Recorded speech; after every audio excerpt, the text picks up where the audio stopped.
Good afternoon, Colin here with Techout, and it's been just over a month since I got my Galaxy S25 Ultra, and I want to do a little 1 month review.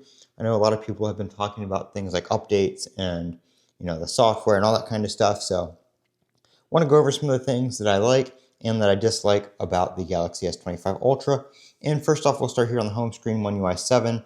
Everybody knows this is one of the only devices running One UI 7 right now, so if you want One UI 7, you basically have to get an S25 series device.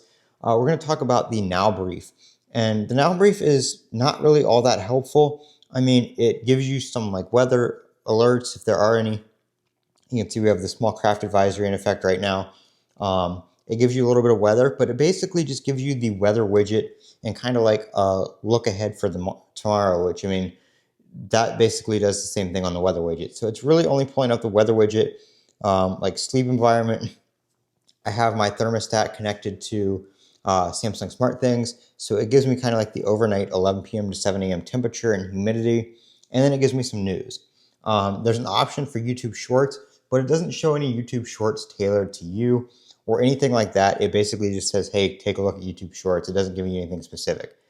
So why this is a feature that's limited to the S25 series, I don't really know. It isn't really all that, not that it's not helpful, but it's not really, it doesn't feel like it's AI based. It just feels like it's pulling up, widgets and kind of stuff throughout your day that any phone should be able to do pretty easily.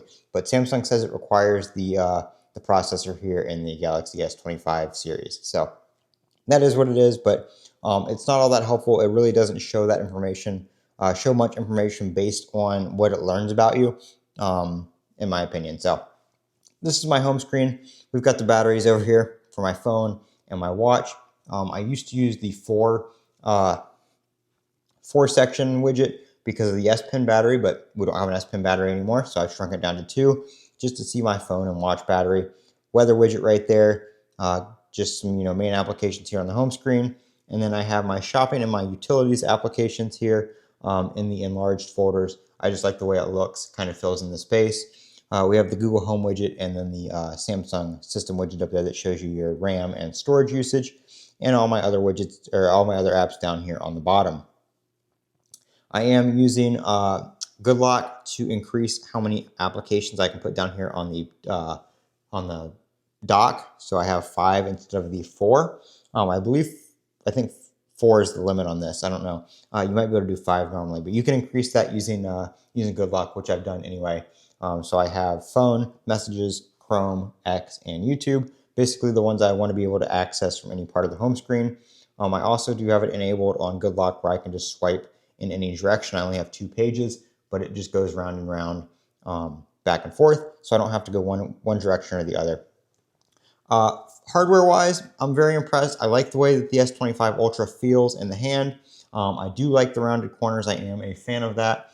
I do have this case from Spigen here. This is the one with the Qi2 magnet, Qi2 compatible. One thing to note about the Galaxy S25 Ultras and the S25 series is Qi2 compatibility has to be built into the case, and not every case with a magnet is necessarily Qi2 compatible. Some of them are magnetic, they wireless charge, but they don't go to Qi2 speeds because of the magnet placement. So that's something you have to pay attention to. Some manufacturers aren't offering that yet, but everything else is pretty nice.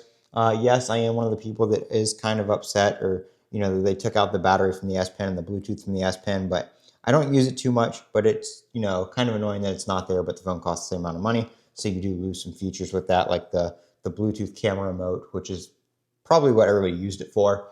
Other than that, though, fingerprint sensor is really good. Screen is really good. No screen issues like the graininess or anything like that, like we had with the S24 Ultras. So overall, performance-wise, battery life-wise, everything is rock solid here on the S25 Ultra in my first month of usage. I've been using this phone exclusively since it came out. I haven't used my iPhone or any other phone or anything like that.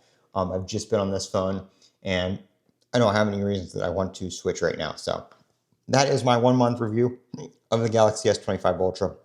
I'm Colin with Techout. Over to comment, rate, subscribe, and as always, have a great day.